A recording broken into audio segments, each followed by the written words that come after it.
Right now, it is time to meet once again none other than Pat Pagano. Good morning, Pat. And a good morning to you. How is every little thing?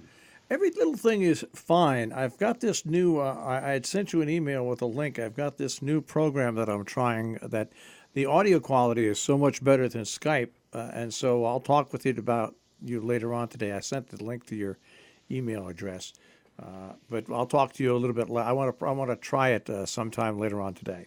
When did you send that? Oh gosh, I sent. I think it was on Sunday. So Oh, so so it, it got lost probably I was in going to say because with the weekend people yeah forget about it. yeah. So Yeah, send it to me again. yeah, and we'll see what happens. I tried it out with somebody and it had an echo in the background, but the quality of it is just far superior Skype, than Skype. Yeah, and it's free. and it is free, and it's the strip down session is free. The more expensive one, you can get a more expensive one, but you also need a mix minus and all that other. So that's why I'm in the background. I'm recording right now to see what it sounds like when we're finished. Okay, So great. anyways, so we had a little snow here the other day, Right. and we had boy, I'll tell you what, when that front went through the wind, oh, the other day, Yeah, it yeah. roared through here like a freight train. Interesting you mentioned that because yeah, I heard the wind, and I said, let me go into the weather center to see, what I'm registering, and it's a zero. Uh-uh. See, uh-oh. But I see the zeros in the middle of the circle, the compass, but I see the wind direction flying around the circle, Yeah, saying, what is going on here? Because usually, if there is a problem with the anemometer wind vane, which is 1 unit, it's usually a battery. But that can't be if the direction is flying all over the place. yeah. So, all right, so put that on hold, and went out there Sunday.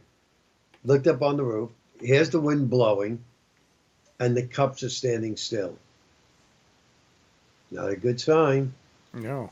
So I called Davies yesterday, and he said the bearings What? have gone on the anemometer. He said it'll be $20. I'll send you out the new bearings. I said, how difficult is that? He said if you have a Phillips and Allen wrench, no problem. Yeah, there's only one problem: Uh, getting up on the roof. yeah. So I mean, he's sending it to me, but I don't know. I'm not going up there. I'll have to No. find somebody to go up there, repair that. You know the story. But in the meantime, we have increasing cloudiness today with a high of 40. There's a little low in actually Kentucky right now.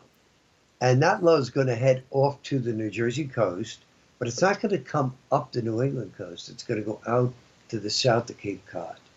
So we're not going to see any significant precipitation from it. There will be flurries tonight or snow showers. That again could give us a coating, 25 to 30.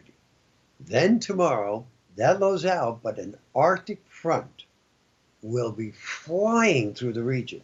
Let me just give you an example. 7 o'clock tomorrow morning, I expect the Arctic front to be near Syracuse, New York. By 1 p.m., east of Boston. Wow. So it is going to be moving. I went for passing flurries. It would not surprise me if some places get a brief snow squall in the mid 30s. And we drop into the teens and single numbers tomorrow night. Thursday, sunny, cold, 25 to 30. As quick as the cold air comes in, it begins to retreat on Friday. Some rain or drizzle will develop in the afternoon. We'll be in the low 40s. On Saturday, there'll be some rain, 55 to 60. Wow. And then there'll be some showers left over on Sunday when the high will again probably be only around 50 as we begin to go down again. So that is the name of the game. We are on a roller coaster ride as far as temperatures are concerned all week, and nothing lasts too long. If it's unseasonably mild, it lasts a day or two. If it's unseasonably cold, a day or two. And that's it. And we're in and out, in and out. But Pat took advantage of yesterday. First of all, by the way, the movie finally wrapped. We finished. Yay. Thank God. We finished 9:30 in the evening. That's the time I got home. And we started at noon. But all of that was done. So yesterday I took the opportunity, especially early in the day, to get my tree down and out. And I did. And I have to tell you, Marshall, that tree is 4 weeks old, fresh as a daisy. Right. That's the difference when you have when you cut down your own live tree. I mean, hardly any needles fell off it, and it still smelled so nice. So anyhow, that's out.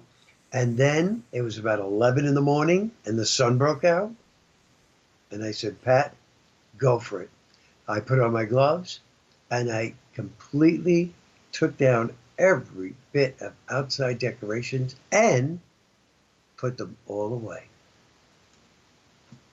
There you go. You had a productive. Very productive weekend. Yeah. Yep. And then, of course, I worked in the weather center yesterday afternoon.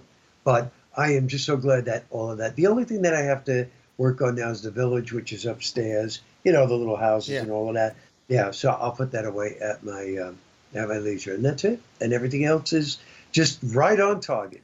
So, Pat, I'm getting ready to leave the house this morning. Okay. I pick up my blue hoodie, which is a insulated hoodie, which which I never do, but I had thrown over a chair by the dryer machine in my kitchen, and I pick it up and I put it on. And I put my arm in, and it's soaking wet. So I said, "Geez, did I put something on this from when I used the washing machine?" And I take my arm out, and Pat, a cat had peed on it. Oh, So no. now the shirt I'm wearing is drenched. Then that's got I to had to get undressed, go in the shower, had a shower, find a new shirt, got redressed, put on another thrower. What a way to start the day. Now, why did the cat do that? I think the cat was mad. But still, I shouldn't have. And it was a. You know, I shouldn't have put it in that chair. It was just plain stupid. So I think the cat was mad at me.